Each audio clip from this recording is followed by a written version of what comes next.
नमस्कार साथियों, आइए शिव कथा में प्रवेश करते हैं। हर हर हर महादेव। आप हर कष्ट हर संकष्ट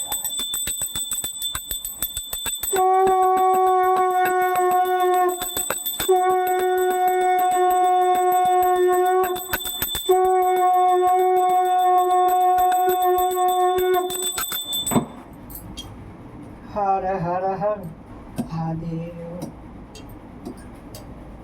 जिसे श्रवण कर मिट जाती है जन्म जन्म की व्यथा, यही है श्री शंकर कथा, यही है भोले बाबा की कथा। गजाननं भूतगणादि सेवितं कत्पित जम्बू फलचारु भक्षणम् उमासुतं शोक विनाशकारकं नमामि विघ्नेश्वर पाद पंकजं। नीलाम्बुज श्यामल कोमलांगं सीता समारोपित वामभागं पाणो महासायक चारुचापं नमामि रामं रघुवंशनाथं।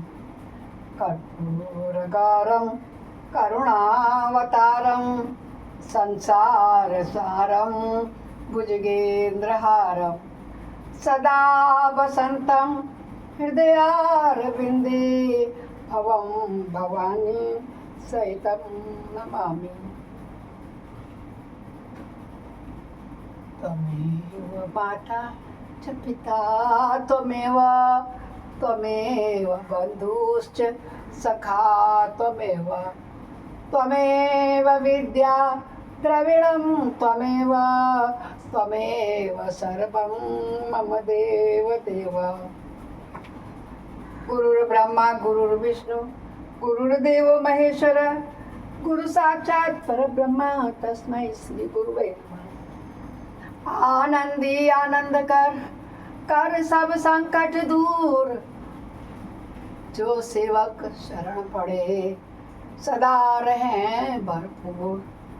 तुम दाता हम मांगता दिया तुम्हारी खाए, ऐसी दाता माता तुम छोड़ हम कहाँ जाए। सियावर रामचंद्र की जय, पवन सुत हनुमान की जय, बोलो सब संतन की जय। सभी को सुप्रभात के साथ साथ आज हम शिव पुराण रुद्र संहिता का 11वें अध्याय में प्रवेश करेंगे, जिसमें शिव पूजन की विधि और उसका फल बताया गया है। बहुत अच्छा अध्याय है दोस्तों, पूरा सुनिएगा बिना ब्रेक किए हुए। काम करते रहिए, जहाँ आप काम रोटी बना रहे रसोई में लगा दीजिए, मगर सुनिए बस। बहुत सुंदर है, पूरा सुनेगा। ऋषि जी बोले, व्यास शिष्य महाभाग सूत जी आपको नमस्कार है। आज आपने भगवान शिव की बड़ी अद्भुत एवं परम पावन कथा सुनाई है। दयानिधे ब्रह्मा और नारद जी के संवाद के अनुसार आप हमें शिव पूजन की वह विधि भी बताइए, जिससे भगवान शंकर संतुष्ट हो जाएं। ब्राह्मण क्षत्रिय वैश्य शूद्र सभी शिव की पूजा करते रहें। वह पूजन कैसे करना चाहिए, आपने व्यास जी के मुख से इस विषय को जिस प्रकार सुना हो वह बताइए। महर्षियों का वह कल्याणप्रद एवं शुद्ध संबद्ध वचन सुनकर व्यास शिष्य पुत्र सूत जी ने मुनियों के प्रश्न के अनुसार सब बातें प्रसन्नता पूर्वक बताई। दोस्तों ध्यान लगा के सुनिएगा, क्योंकि जब उनको बताइए तो हमें भी यह सुननी समझनी चाहिए और फिर उसके बाद उसको फॉलो करनी चाहिए। सूत जी बोले, हे मुनीश्वरों, आपने बहुत अच्छी बात पूछी है, परंतु यह वह रहस्य की बात है। मैंने इस विषय को जैसा सुना है और जैसी मेरी बुद्धि है उसके अनुसार आज कह रहा हूँ। जैसे आप लोग पूछ रहे हैं उसी तरह पूर्व काल में व्यास जी से सनत कुमार जी ने पूछा था, फिर उससे उपमन्यु जी ने भी सुना था। व्यास जी ने शिव पूजन आदि से भी जो विषय सुना था उसे सुनकर उन्होंने लोकहित की कामना से मुझे पढ़ा दिया। इसी विषय को भगवान श्री कृष्ण ने महात्मा उपमन्यु से सुना था। पूर्व काल में ब्रह्मा जी ने नारद जी से इस विषय में जो कुछ कहा था वही इस समय मैं आपको कहूँगा। तो ब्रह्मा जी क्या बोले, हे नारद, मैं संक्षेप से लिंग पूजन की विधि बता रहा हूँ, सुनो। जैसा पहले कहा गया है वैसा जो भगवान शंकर का सुखमय निर्मल एवं सनातन रूप है ना, उसका उत्तम भक्ति भाव से पूजन करना चाहिए। बताया था ना उसका उत्तम भक्ति भाव से पूजन करें, इससे समस्त मनोवांछित फलों की प्राप्ति होती है। दरिद्रता, रोग, दुख और शत्रु जनित पीड़ा, चारों प्रकार के पाप कष्ट तभी तक रहते हैं जब तक मनुष्य भगवान शिव का पूजन नहीं करता है। भगवान शिव की पूजा होते ही सारे दुख विलीन हो जाते हैं, समस्त सुखों की प्राप्ति हो जाती है। तत्पश्चात समय आने पर उपासना की मुक्ति भी हो जाती है। जो भी उपासना कर रहा होता है उस उपासक की मुक्ति होती है। जो मानव शरीर का आश्रय लेकर मुख्यतः संतान सुख की कामना करता है, उसे चाहिए वह संपूर्ण कार्य और मनोरथों के साधक महादेव जी की पूजा करे। देखा आपने, लड़कियां भी सोमवार का व्रत क्यों करती हैं? 16 सोमवारों का व्रत उत्तम पति पाने के लिए, और महिलाएं उत्तम पुत्र पाने के लिए। ब्राह्मण, क्षत्रिय, वैश्य और शूद्र भी संपूर्ण कामनाओं प्रयोजनों की सिद्धि के लिए क्रम से विधि के अनुसार भगवान शंकर की पूजा करें। प्रातः काल ब्राह्म मुहूर्त में उठ करके गुरु तथा शिव का स्मरण करें। तीर्थों का चिंतन एवं भगवान विष्णु का ध्यान करें। फिर मेरा, देवताओं का, मुनि आदि का भी स्मरण चिंतन करके स्तोत्र पाठ पूर्वक शंकर जी का विधि पूर्वक नाम लें। उसके बाद शैया से उठकर निवास स्थान से दक्षिण दिशा में जाकर मल त्याग करें। मल त्याग का भी स्थान बताया गया शिव पुराण में। कौन सा? दक्षिण स्थान। मुने एकांत में मलोत्सर्ग करना चाहिए। उससे शुद्ध होने के लिए जो विधि मैंने सुन रखी है उसी को आज मैं कहता हूँ। मन को एकाग्र होकर के सुनिए। ब्राह्मण गुदा की शुद्धि के लिए उसमें 5 बार शुद्ध मिट्टी का लेप करे और धोए। क्षत्रिय 4 बार, वैश्य 3 बार और शूद्र 2 बार विधि पूर्वक गुदा की शुद्धि के लिए उसमें मिट्टी लगाए। लिंग में भी 1 बार प्रयत्न पूर्वक मिट्टी लगानी चाहिए। तत्पश्चात बाएं हाथ से 10 बार और दोनों हाथों में 7 बार मिट्टी लगाकर धोएं। तात प्रत्येक पैर में 3-3 बार मिट्टी लगाएं। फिर दोनों हाथों में मिट्टी लगाकर धोएं। स्त्रियों को शूद्र की ही भांति अच्छी तरह मिट्टी लगानी चाहिए। जैसे शूद्र को बताया 2 बार करना चाहिए, ऐसे स्त्रियों के लिए कह रहे हैं। हाथ पैर धोकर पूर्व शुद्ध मिट्टी लें और उसे लगाकर दांत साफ करें। फिर अपने वर्ण के अनुसार मनुष्य दत्वन करें। ब्राह्मण को 12 उंगलियों की दत्वन करनी चाहिए। क्षत्रिय 11 अंगुल के, वैश्य 10 अंगुल और शूद्र 9 अंगुल की दत्वन करना दांत साफ होकर, जैसे वो नीम से उससे करते थे ना, डंडी से। यह दत्वन का मान बताया गया है। मनुस्मृति के अनुसार काल दोष का विचार करके ही दत्वन करें या त्याग दें। षष्ठी, प्रतिपदा, अमावस्या, नवमी व्रत का दिन, सूर्यास्त का समय, रविवार तथा श्राद्ध विधिवश ये दंत धावन के लिए वर्जित है। इनमें नहीं करना चाहिए। संध्या समय तो वैसे कभी भी नहीं करना चाहिए। इनमें दत्वन नहीं करना चाहिए। दत्वन के पश्चात तीर्थ, जलाशय आदि में जाकर विधि पूर्वक स्नान करना चाहिए। विशेष देश काल आने पर मंत्रोच्चार पूर्वक स्नान करना चाहिए। स्नान के पश्चात पहले आचमन करके वह धुला हुआ वस्त्र धारण करें। फिर सुंदर एकांत स्थल में जाकर के संध्या विधि का अनुष्ठान करें। यथा योग्य संध्या विधि का पालन करके पूजा का कार्य प्रारंभ करना चाहिए। मन को सुस्थिर करके पूजा गृह में प्रवेश करना चाहिए। दिल कहाँ है और ये खाना और ये मंगाना और इसको स्कूल भेजना, ऐसे नहीं। मन को स्थिर कर लीजिए। आप सब कामों से निवृत्त हो जाइए, उसके बाद पूजन में बैठिए।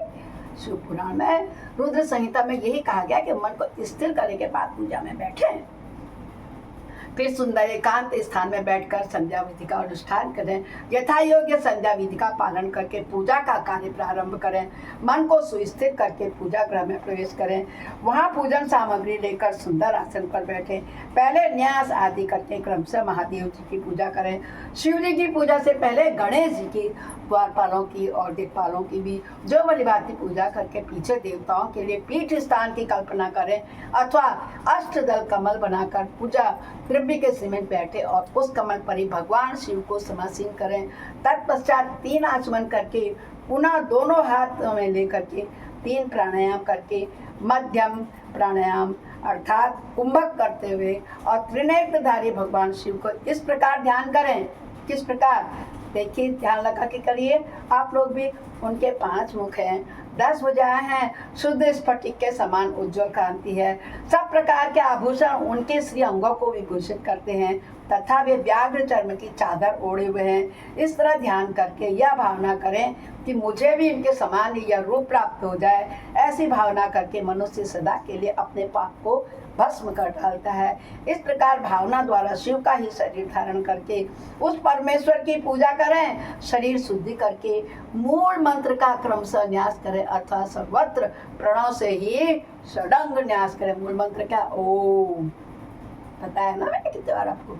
ओम अद्वैत्यादि मतलब इसी प्रकार कह करके संकल्प वाक्य का प्रयोग करके फिर पूजा प्रारंभ करें। पाद्यम आर्घम आचमन के लिए पात्रों को तैयार करके बुद्धिमान पुरुष विधि पूर्वक भिन्न भिन्न प्रकार के 9 कलश स्थापित करें। जब हम लोग क्या पूजा होती है तो पंडित जी ये सब कराते हैं, कहते ना आप आचमन करो, अब अर्घ दो, अब सूर्य अर्घ दो, है ना, वस्त्र चढ़ाओ, जनेऊ चढ़ाओ, ढककर कुशाओं से ही जल लेकर उन सब का प्रोक्षण करें। तत्पश्चात उन सभी पात्रों में शीतल जल डालें। फिर बुद्धिमान पुरुष देखभाल कर प्रणव मंत्र के द्वारा उनमें निम्नांकित द्रव्यों को डालें। खस और चंदन को पात्र में रखें। चमेली के फूल, शीतल चीनी, कपूर, बड़ के जड़ तथा तमाल, इन सबको यथोचित रूप से कूट कर पीस कर चूर्ण बना लें और इसे आचमनी के पात्र में डालें। सब करते हैं पंडित जी। इलायची और चंदन को भी सभी पात्रों में डालना चाहिए। सब शंकर को प्रिय ना है, इसलिए कह रहे हैं। देवादिदेव महादेव जी के पार्श्व भाग में नंदीश्वर का पूजन करें। गंध धूप और भांति भांति के दीपों द्वारा शिव की पूजा करें। फिर लिंग शुद्धि करके मनुष्य प्रसन्नता पूर्वक मंत्र समूह के आदि में प्रणव तथा अंत में नमः। अंत में कहा है, देखा, ओम नमः, ओम नमः पद जोड़कर उनके द्वारा इष्ट देव के लिए यथोचित आसन की कल्पना करें। जिसके जो इष्ट देव सबके अलग अलग होते हैं, ये नहीं जो मेरे हैं वो आपके भी होंगे, कोई जरूरी नहीं।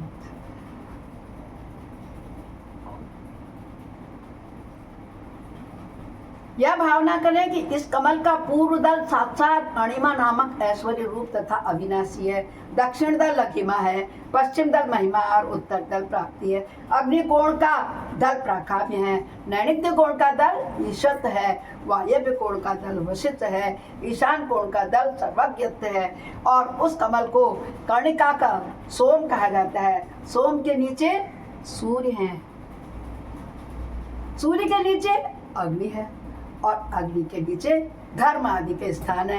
क्रमशः ऐसी कल्पना करने के पश्चात चारों दिशाओं में अव्यक्त महत्व का अहंकार तथा उनके विकारों की कल्पना करनी चाहिए। सोम के अंत में सत्व, रज और तम, इन तीनों गुणों की कल्पना करें। इसके बाद सद्यो जातम प्रपद्यामी, सुना होगा आप लोगों ने, पंडित लोग कहते हैं ना, वेद पाठी ब्राह्मण जो होते हैं उनको पता रहता है, वो कहते हैं। इत्यादि मंत्र से परमेश्वर शिव का आवाहन करके ओम वामदाय नमः इत्यादि वामदेव मंत्र से उन्हें आसन पर विराजमान करें। फिर ओम तत्पुरुषाय विद्ये इत्यादि रुद्र गायत्री द्वारा इष्ट देव का सानिध्य प्राप्त करके उन्हें अधोरेभ्योर्म इत्यादि अधोर मंत्र से वहाँ निरुद्ध करें। फिर ईशान सर्व विद्यानाम इत्यादि मंत्र से आराध्य देव का पूजन करें। ये सब जो काशी के पंडित होते हैं ना, जो पंडित की सीख के आते हैं, ज्योतिष लोग, वो सब कराते हैं। इसलिए कहते हैं घर में कभी भी कोई पूजा पाठ कराओ तो जानकार ही पंडित को लाओ। पाद्यम आचमनियम ये सब तो हम लोग जानते ही हैं। आप अर्पित करके अर्घ दें। तत्पश्चात गंध और चंदन मिश्रित जल से विधि पूर्वक रुद्रदेव को स्नान कराएं। फिर पंचगव्य निर्माण की विधि से 5 द्रव्यों का एक पात्र में लेकर के प्रणव से ही अभिमंत्रित करके उस मिश्रित गव्य पदार्थों द्वारा भगवान को नहलाएं। तत्पश्चात पृथक पृथक दूध, दही, मधु, गन्ने का रस, घी से नहलाकर समस्त अभिष्टों के दातौरितकारी पूजनीय महादेव जी के प्रणव के उच्चार पूर्वक पवित्र द्रव्यों द्वारा अभिषेक करें। पवित्र जल पात्रों में मंत्रोच्चारण पूर्वक जल डालें। डालने से पहले साधक श्वेत वस्त्र से उस जल को यथोचित रीति से पहले छान ले, कहते हैं। उस जल को तब तक दूर न करें जब तक इष्ट देव को चंदन न चढ़ा ले। तब सुंदर अक्षतों द्वारा प्रसन्नता पूर्वक शंकर जी की पूजा करें। उनके पर कुश, अपामार्ग, कपूर, चमेली, चंपा, गुलाब, श्वेत कनेर, बेला, कमल और उत्पल आदि भांति भांति के अपूर्व पुष्प एवं चंदन आदि चढ़ाकर पूजा करें। परमेश्वर शिव के ऊपर जल की धारा गिरती रहे, इसकी भी व्यवस्था करें। आजकल तो ऐसा आता है, पकड़ लो, उसमें ऐसा होता है। हमारे बार में तो हमारी माँ जब करते ऐसे करके हम लोग खुद ही हाथ से चढ़ाते थे, यहाँ पर दर्द हो जाता था। एक बिल्व पत्र का ऐसे करा, पीठ के चौले के ऊपर एक ऐसे करा, तीनों पत्तियों से ऐसे करके खंडित नहीं होना चाहिए करके। अब जितने भी बैठे हैं 3 भाई बहन या जोड़े में सभी किसी ना किसी का उसमें चढ़ते रहता। अब मैं अभी उठा ली, मेरा खत्म हो गया तो दूसरे का, तीसरे का, है ना। होता ही आप लोगों के, हमारे यहाँ सबके यहाँ होता है। ऐसी व्यवस्था करें कि परमेश्वर शिव के ऊपर जल की धारा गिरती रहे और जल से भरे भांति के पात्रों द्वारा महेश्वर को नहलाएं। मंत्रोच्चारण पूर्वक पूजा करनी चाहिए और समस्त फलों को देने वाली होती है। तात अब मैं तुम्हें समस्त मनोवांछित कामनाओं की सिद्धि के लिए उन पूजा संबंधी मंत्रों को भी संक्षेप से बता रहा हूँ। सावधानी के साथ सुनो। पावन मंत्र से, वाग में इत्यादि मंत्र से, रुद्र मंत्र से तथा नील रुद्र मंत्र से, सुंदर एवं शुभ पुरुष मंत्र से, श्री सूक्त से, सुंदर अर्धवशिष्ठ मंत्र से, आ नो भद्रा इत्यादि शांति मंत्र से, शांति संबंधी दूसरे मंत्रों से, भारुंड मंत्र और अरुण मंत्रों से, अर्थाभीष्ट शाम तथा देव व्रत नाम से, अभित्वा इत्यादि रथन नाम से, पुरुष सूक्त से, मृत्युंजय मंत्र से तथा पंचाक्षर मंत्र से पूजा करनी चाहिए। ऐसा बता रहे हैं आज। 1 सहस्त्र अथवा 101 जल धाराएं गिराने की व्यवस्था करें। यह सब वेद मार्ग से अथवा नाम मंत्रों से करना चाहिए।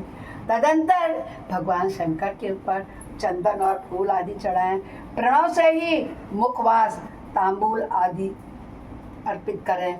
इसके बाद जो स्फटिक मणि के समान निर्मल, निष्कल, अविनाशी, सर्वलोक कारण, सर्वलोक प्रिय विष्णु आदि देवता परम देव हैं, ब्रह्मा, रुद्र, इंद्र उनकी दृष्टि में नहीं आते हैं। वेद वेता विद्वानों ने जिन्हें वेदांत में मन वाणी के अगोचर बताया है, जो आदि, मध्य और अंत से रहित है, समस्त रोगियों के लिए औषधि रूप है वो, जिनकी शिव तत्व के नाम से ख्याति है तथा जो शिवलिंग के रूप में प्रतिष्ठित हैं, उन भगवान शिव का शिवलिंग के मस्तक पर प्रणाम मंत्र से ही पूजा करना चाहिए, मतलब सब पर लगाना चाहिए। धूप, दीप, नैवेद्य, सुंदर तांबूल एवं सुरम्य आरती द्वारा यथोक्त विधि से पूजा करके स्त्रोतों तथा अन्य नाना प्रकार के मंत्रों द्वारा उन्हें नमस्कार करना चाहिए। फिर अर्घ्य देकर भगवान के चरणों में फूल बिखेरें। साष्टांग प्रणाम करके देवेश्वर शिव की आराधना करें। फिर हाथ में फूल लेकर खड़े हो जाएं और दोनों हाथ जोड़कर निम्नांकित मंत्र से सर्वेश्वर शंकर की पुनः प्रार्थना करें। कहते लास्ट में फूल लेकर के हाथ में क्या करना चाहिए? अज्ञानाद्यातिना ज्ञानांज पूजादिकं मया कृतं तदस्तु सफलम कृपया तब शंकर। हे शंकर, मैं अज्ञानी हूँ, ज्ञान नहीं है, पूजा आदि कुछ भी नहीं करता हूँ, इसलिए आप मेरी इस पूजा को सफल करना, स्वीकार करना। कोई जरूरी नहीं है कि संस्कृत में कहा जाए, हिंदी में भी कर सकते हैं। कल्याणी शिव, मैंने अनजान में अथवा जानबूझकर जो भी जप, पूजा आदि सत्कर्म किए हैं, वह आपकी कृपा से सफल है। चाहे पुत्र प्राप्ति के लिए किया हो, चाहे अच्छे वर प्राप्ति के लिए, चाहे अच्छी नौकरी के लिए, किसी भी प्रकार के इस प्रकार पढ़कर भगवान शिव के ऊपर प्रसन्नता पूर्वक फूल चढ़ाएं, स्वास्थ्य वाचन करके नाना प्रकार की आशीष प्रार्थना करें। फिर शिव के ऊपर मार्जन करना चाहिए। मार्जन के बाद नमस्कार करके अपराध के लिए क्षमा प्रार्थना करते हुए पुनरागमन के लिए विसर्जन करें। इसके बाद अध्या से प्रारंभ होने वाले मंत्र का उच्चारण करके नमस्कार करना चाहिए और फिर बड़े भाव विभोर होकर के इस प्रकार प्रार्थना करनी चाहिए। आप लोग भी मन में मुंह में हाथ जोड़ के जहाँ पर भी बैठे कहिए, शिवे भक्ति शिवे भक्ति शिवे भक्तिर्भवे भव, अन्यथा शरणं नास्ति त्वमेव शरणं मम। आई रिपीट, शिवे भक्ति शिवे भक्ति शिवे भक्तिर्भवे, अन्यथा शरणं नास्ति त्वमेव शरणं मम। प्रत्येक जन्म में मेरी शिव में भक्ति हो, शिव में ही भक्ति हो, शिव में ही भक्ति हो। इसका अर्थ बता रही हूँ, शिव के सिवा दूसरा कोई मुझे शरण देने वाला है ही नहीं।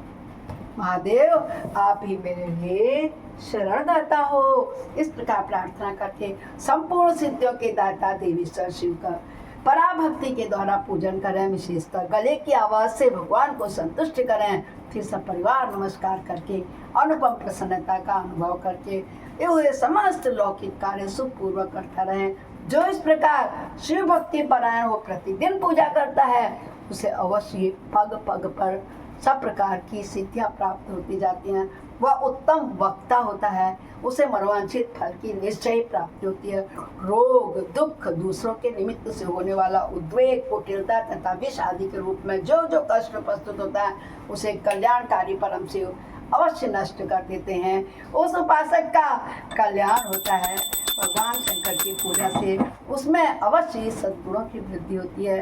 ठीक उसी तरह जैसे शुक्ल पक्ष में बढ़ते हुए चंद्रमा को मुनि श्रेष्ठ नारद ने बताया है कि शुक्ल पक्ष में चंद्रमा का जैसे बढ़ता है, इस प्रकार मैंने शिव जी की पूजा का विधान बताया। अब तुम क्या सुनना चाहते हो, कौन सा प्रश्न करना चाहते हो, ये बताओ। सूत जी महाराज कह रहे हैं, अथ शिव महापुराण रुद्र संहिताए अध्याय 11 संपूर्ण। हम कथा को विश्राम देते हैं और कल फिर 12वें अध्याय में प्रवेश करेंगे।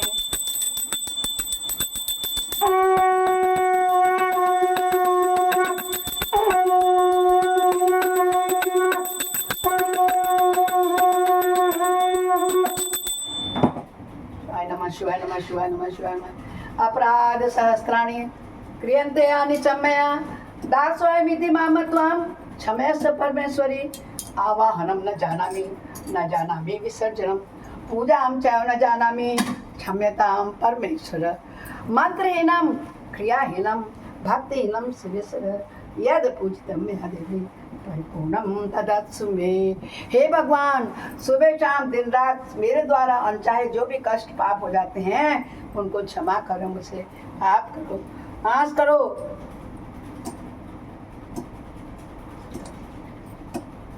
शिवाय नमः शिवाय नमः शिवाय शिवाय नमः। दोस्तों, इस प्रकार प्रति एक अध्याय में सुनाऊंगी। आप लोगों के शिव पुराण को मैं खंडित नहीं होने दूंगी। बस आप लोग अवश्य सुनिए, जब चाहे तब सुनिए, रोज के समय में लगा के सुनिए। एक बार नहीं 10 बार सुनिए। जितनी बार सुनेंगे उतनी बार आपको आनंद आएगा। पुण्य फल मिलता है, जितना अधिक पढ़ते जाएंगे उतना पुण्य फल मिलते जाएगा। ओ हर हर हर महादेव।